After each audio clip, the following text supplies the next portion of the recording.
Preventing the next school attack tragedy. The U.S. Secret Service released a new guide today to help schools better understand students who one day could be a threat to safety. WJZ's Live, George Solis has details of that report. George? Yeah, Vic, the idea here is to get school officials and people involved before the next tragedy like a school shooting occurs. And that this isn't just about singling out students, but understanding why they might act out. They are tragedies that impact lives and communities forever.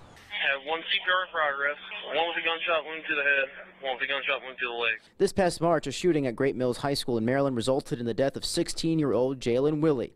14-year-old Desmond Barnes was also wounded.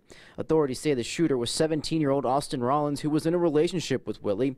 Rollins died from a self-inflicted gunshot wound after a confrontation with Sheriff Deputy Blaine Gaskell. I wouldn't call myself a hero. Everybody at the school, teachers and staff and all them, they're all the heroes. Thursday, the U.S. Secret Service releasing a report to address the subject of school attacks.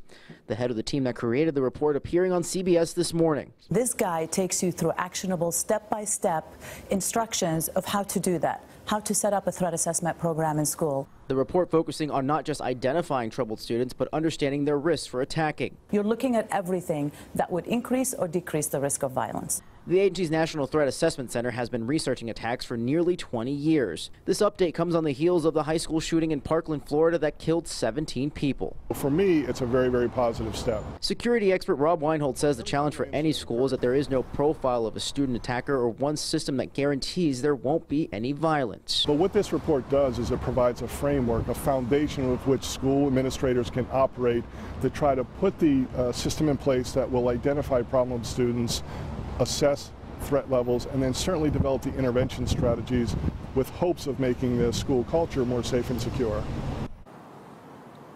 Now, Secret Service officials say from their tours of schools across the country, they say many schools already have plans in place to address threat. This guide really just helps make sure that more early warning signs aren't missed. Live tonight, George Solis reporting for WJZ. George, thank you. We have a link to the full report on our website at WJZ.com.